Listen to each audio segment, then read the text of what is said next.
Hey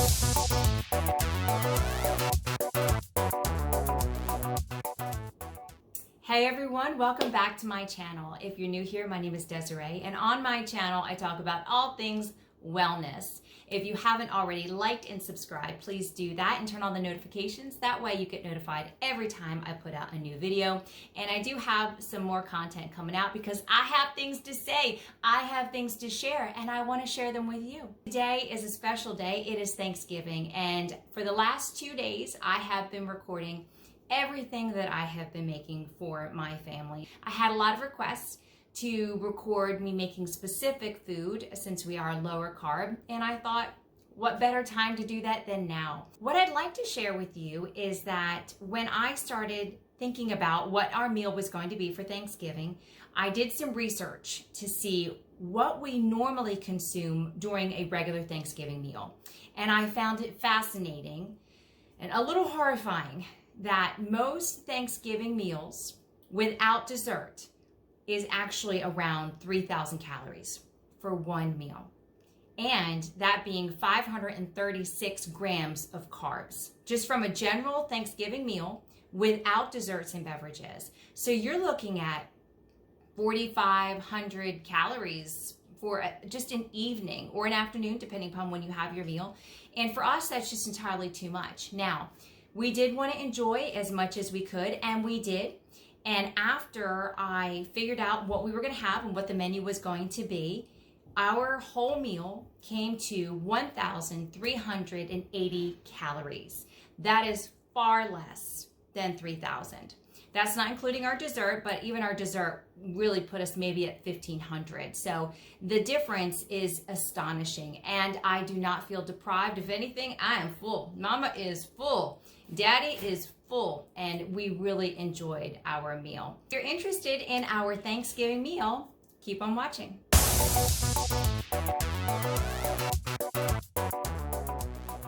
We're gonna get started. I am getting ready to make the sweet potato casserole, and I have already done some of my prep work to get ready for it. So I've got my baking sheets lined and ready to go. I am gonna be using a butternut squash.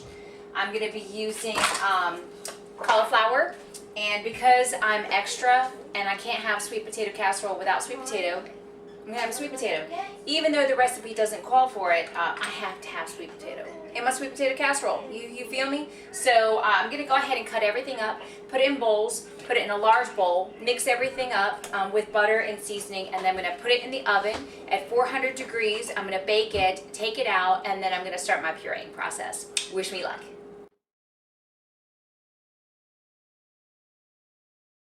Got everything all chopped up and ready to go, and I decided to hold out some of the butternut squash, and I'm going to store it away because I see butternut squash soup in our future. So I'm going to go ahead and mix everything up together, and I'm going to get it on the baking pans and go ahead and get it in the oven. Surprisingly, I got everything onto one baking sheet. It is heavy, let me tell you, but this is perfect. That way I don't have to manage two, and I'll use the pan for something else. My sweet potato casserole, the pieces that are going to go into it are still in the oven, and they're smelling amazing.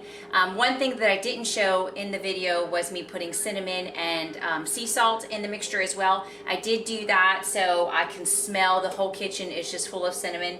Fun fact, I actually don't enjoy the fragrance of cinnamon. Like, I don't like cinnamon candles, like apple and cinnamon. People think I'm crazy, but I don't like it. I like cinnamon in my food, but I don't like the scent of cinnamon. I also do not like cinnamon in my coffee. Cinnamon has no place in coffee unless it's like a pumpkin latte, but then that's the only exception. Otherwise, no cinnamon. I'm getting ready to do the topping, and the other thing that I didn't mention is that my husband has diverticulitis. So even though I would love to put nuts all through this dish, I can't. So I'm not going to put any nuts in the filling, even though the recipe calls for it, but I am going to put a nut mixture on top of it, probably just on half. Also going to be using a combination. The recipe calls for allulose blend. I do have some allulose, but it's new. I've just started using it, and I didn't get the blended, so I'm gonna go for my old trusty, which is my Swerve brown sugar. I love it. So it really should be very delicious with that. So I'm gonna be mixing those together with some pecans that I already have, cinnamon, sea salt, and melted butter. So I'll have that for the topping, and we'll see how it goes. I'm so excited. Oh, I'm so excited. Y'all, I don't know if you can see this, but get into that. Oh, get into that. Oh, it looks so amazing. And the great thing about it is you can still have what you want. You just have to modify.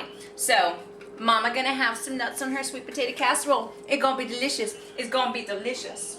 It is looking so wonderful. It smells beautiful. Oh, so good. I'm really pleased with how it came out. I was going to use my food processor and decided to use my blender instead. I have a really good, strong blender, and I was able to get almost all of it in there at one time, and then just added the rest of the veggies in, pureed it down. I added melted butter. I added golden Swerve with a little bit of allulose, cinnamon, salt, and blended everything beautifully, mixed it all up, and then I have put it in my wonderful, beautiful casserole dish that I've got here. It's this gorgeous brown color.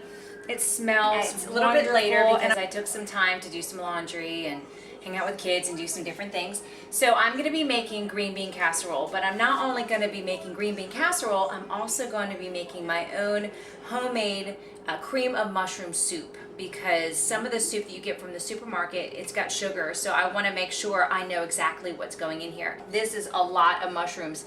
This is just, I think it's almost 20 ounces of mushrooms sliced. And then of course I've got onions. I'm going to be using heavy whipping cream. I'm going to be using, instead of almond milk, I have coconut milk left over from a soup that I made recently. Get started, I'm going to put it in my pot. I'm going to cook down the mushrooms and the onions and a little bit of olive oil, and then I'm going to pour everything in. I'm going to simmer it, and then when it's done simmering, I'm going to go ahead and emulsify it with an emulsifier blender.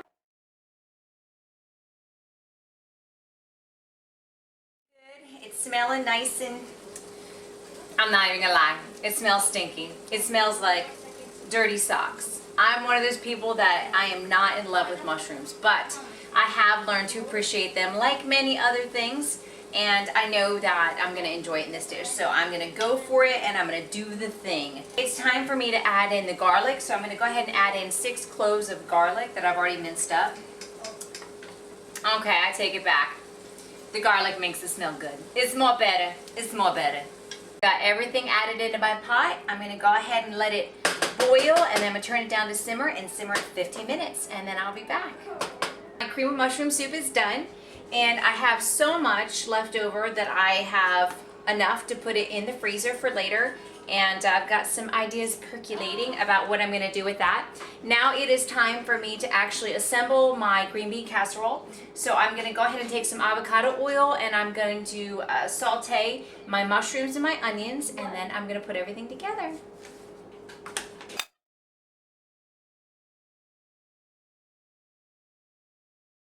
Time to take it off the heat.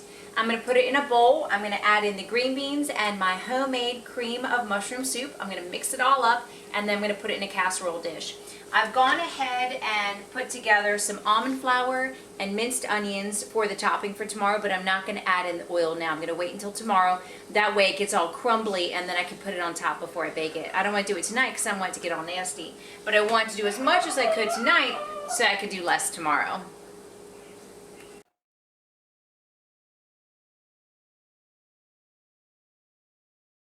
Now I just have to put some plastic wrap over it, put it in the fridge, wait till tomorrow. Green bean casserole in the fridge. I have my sweet potato casserole in the fridge, and now I'm getting ready to make low carb bread for my stuffing for tomorrow. Disclaimer, I am not the best baker in the world. I love to cook, but baking and we have this love-hate relationship. I want to love to bake. So I'm gonna make my own bread for the first time ever, and I'm going to cross my fingers and hope it comes out pretty good. I am going to be adding in a couple things that are not on the list because I know that my mom added in these particular ingredients and her bread turned out da bomb. So we're going to see how it goes.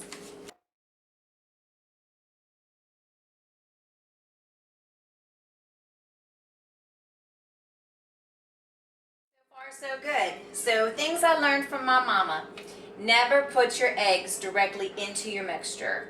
Break them, put them in a bowl first, that way you don't get any shellies in them and you don't have any blood in your eggs, because that can happen. I'm also going to be using a combination of almond flour and coconut flour. I have had bread with either just almond flour or just coconut. I like the combination of the two, so I am going to try this. This recipe calls for baking powder, but I am going to be adding in just a smidgen of baking soda as well as some cream of tartar, because I know that that's what my mama uses, so we're going to use what mama uses as well.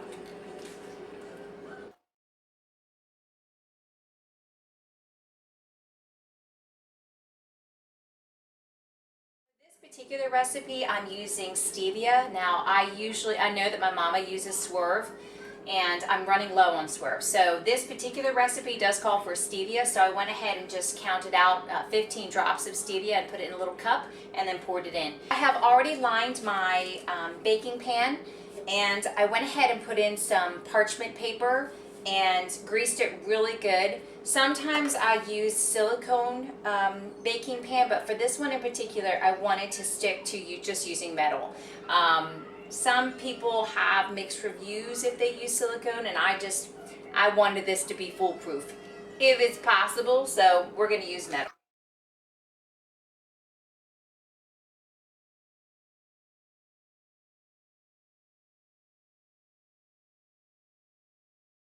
I gotta tell you, this smells amazing. I don't usually like the smell of bread, especially in this kind of form, but it smells amazing. I'm telling you, if it comes out as great as this smells right now, it's gonna be the best dish. Best dish. Go ahead and pop it in the oven, and we're gonna bake it for 35 to 40 minutes. So while the bread is baking, I've decided to go ahead and do our dessert. And instead of having pumpkin pie, we're gonna have a pumpkin mousse with whipped cream. And I'm gonna be using canned cream coconut for the base, as well as pureed pumpkin and some spices. And instead of using Swerve or stevia, I'm actually gonna be using this Lancto maple flavored syrup. So that'll be our sweetener for it. So we'll see how it turns out.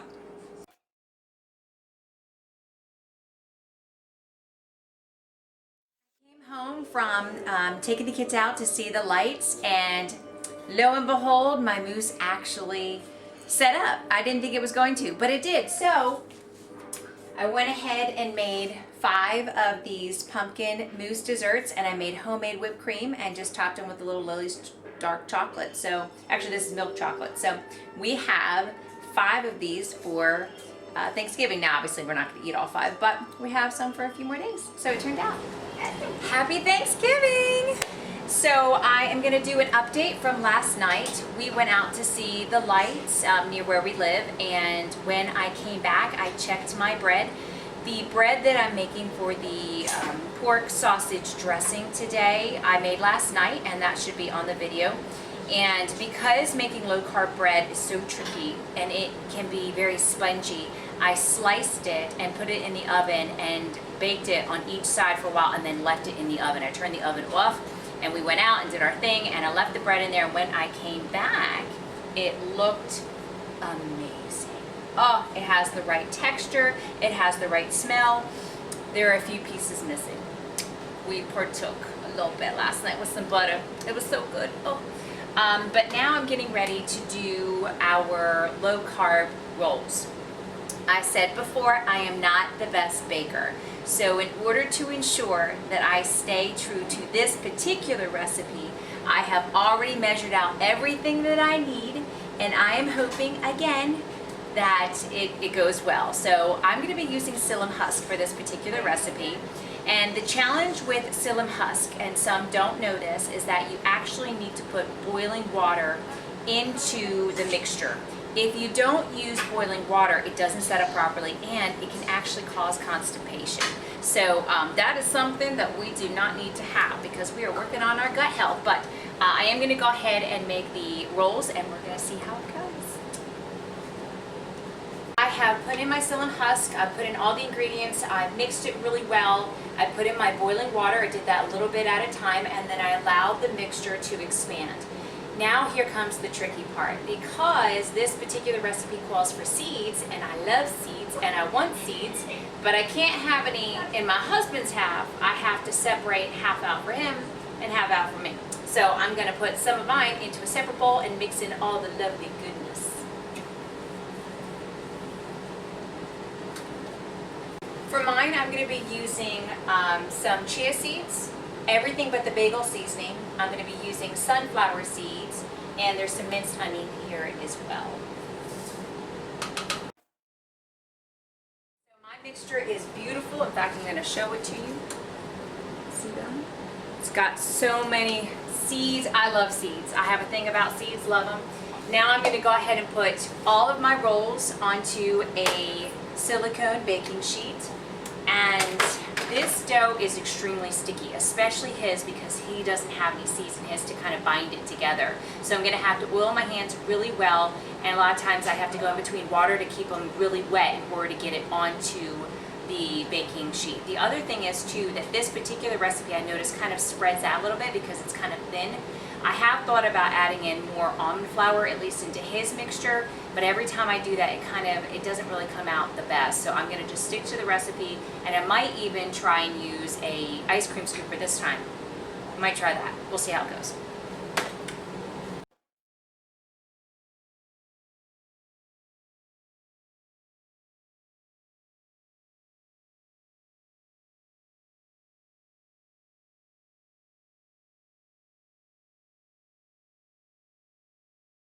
Pretty good.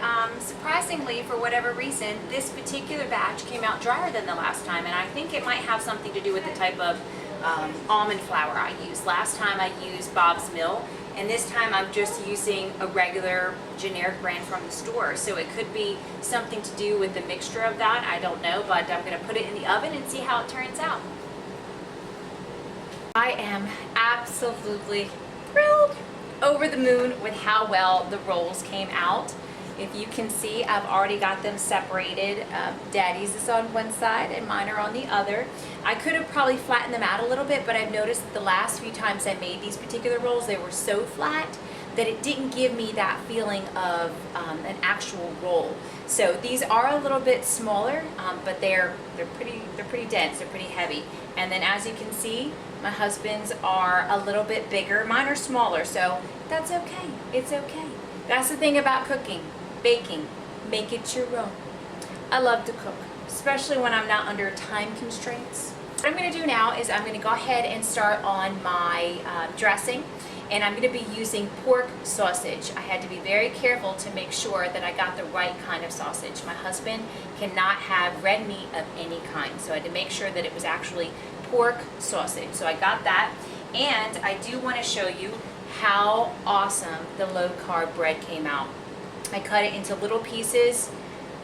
It came out perfect, and I'm telling you, God must have been with me when I made this bread, because it's perfect. It has the right consistency. It looks just like regular bread, and it smells like bread. So I see more bread in our future, but I'm really excited. So I've got that ready to go. Start cooking up the sausage. I'm going to go ahead and saute up the onions and the celery, mix everything up, and get it in the oven. Just coming along beautifully, and I have to admit that if this dish turns out as well as I think it's going to be my favorite dish. Out of everything that I prepared to make, this particular dish was the one that I wanted to make the most. Since I have started a lower carb diet, I have not had stuffing of any kind. And I was raised on stovetop stuffing, let me tell you. Like, there's nothing better than stovetop. So I love stuffing. And my grandmother, she used to make the most amazing dressing. I dream about it. And she used Ritz crackers. So we're going to see how this turns out, but this is my favorite one so far. We're all set. Now I'm getting ready to go ahead and transfer the sausage into a bowl, and it occurred to me that some of y'all may be asking whether or not this particular sausage was bought from the grocery store, and yes. And that does mean that yes, there is some form of sugar in this mixture. Now, could I have found a butcher somewhere in town to get actual pork sausage without any sugar? Probably, but I didn't, so that's something I can think about for the future. I've heard that there's a butcher nearby. I might have to have a little road trip. Let's see. Now I'm going to go ahead and add most of my butter, that's for this recipe, into my saucepan, and I'm going to go ahead and cook up the celery and the onions, but I'm going to reserve a little bit of the butter to dab on top for when I put it in the oven.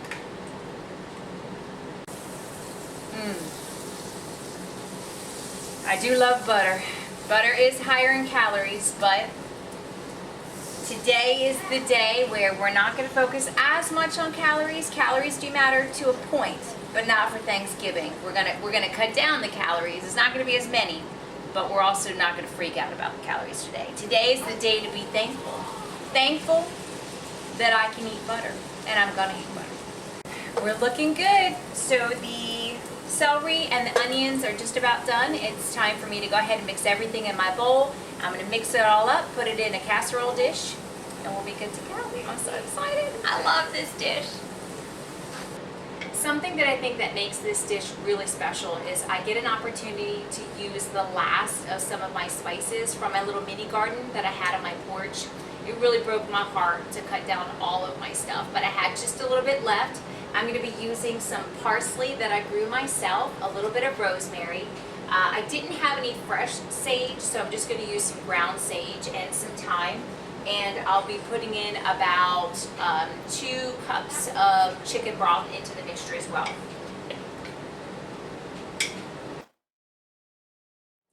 And because I'm extra, I'm also going to be using some chopped green onions. The recipe doesn't call for it, but I love chopped green onions. So I'm going to use the last of what I had from my garden as well, and I'm going to throw that in here. I'm all about using what you got. If you got something left in the fridge, use it.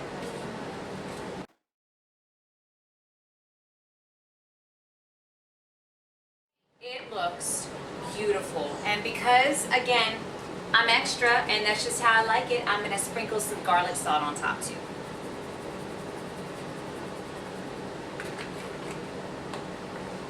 Take a look at this. Absolutely amazing. I am so thrilled with how this one came out. I cannot wait to taste this. It is ready for the oven. So now I'm going to get ready to do the final, the big daddy, which is the Cornish hen. I have already taken out the innards. I've already separated the skin on top. I've got a little mixture of butter and some thyme and garlic salt and garlic powder, and I'm going to put it underneath of the skin. Then I'm going to rub down the top of the Cornish hens with a little bit more and season it additionally.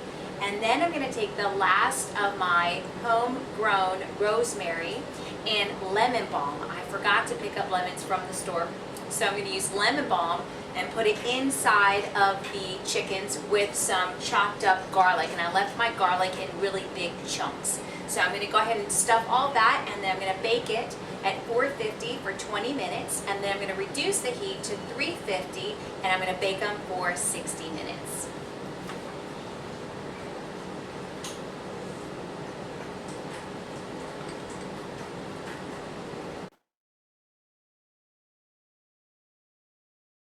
My spices inside my little Cornish hens. I'm going to go ahead and top it off with a little garlic salt and some paprika.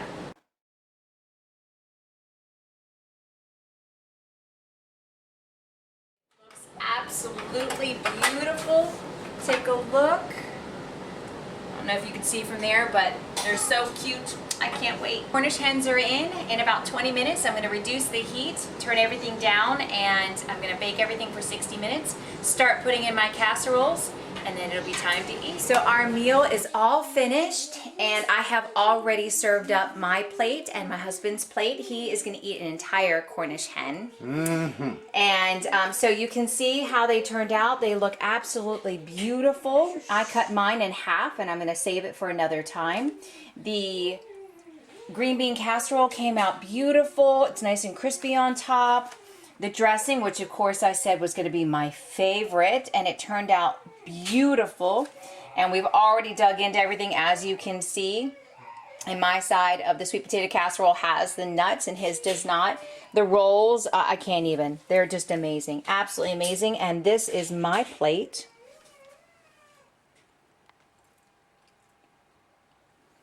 It looks incredible, and I can't wait. I can't wait to dig in. Me either. Okay, y'all. So we had supper, and it was amazing. Absolutely amazing. I have made low-carb meals before, but nothing to this magnitude. And I thought that the dressing was going to be my favorite. I really did, and it was good. It is still good, but I'm telling you, the sweet potato casserole, it stole the show. It stole the show. It was so good. Now, it's time for dessert. So we're gonna have little pumpkin pie mousses with homemade whipped cream and Lily's dark chocolate chip. Actually, it's milk chocolate. It's chocolate. That's all I'm gonna say. Dessert. Had our Thanksgiving meal, and it was amazing and delicious. And of course, we had leftovers, so I had one Cornish hen left and another half Cornish hen left. So I went ahead and my husband helped me separate out the meat. He's working tomorrow, so he'll be going to work with extra leftovers. So I went ahead and made meals. I'm gonna have I have 4 meals that have chicken in them, and then I have 2 meals that don't. And what I'm gonna do is put those particular meals in the freezer. And then in a couple of weeks, when I have a little extra chicken from a meal that I make, I'll just go ahead and heat it up, put it with these, and we've got 2 more meals already ready. So we've got plenty of leftovers. We got food for the freezer. We are good to go. Thanksgiving was a success. Thanks so much, guys, for watching my video and for all of your support. I am truly thankful, especially on Thanksgiving Day, but I'm very thankful for the opportunities that I have. I'm thankful for my friends and my supporters and my clients and my family. I'm thankful that I have the ability to make these incredible meals. I'm just blessed. I feel amazing, and I hope that you feel amazing too. I hope that today was a beautiful day for you and your family, no matter what is going on in our world. I enjoy making these videos, and I hope to put out more content. If you haven't already liked and subscribed, please do that. That way you don't miss an opportunity to see any of my new videos. Thank you so much again, guys. It was an absolutely gorgeous day. Go out into the world, put joy out there, and do you.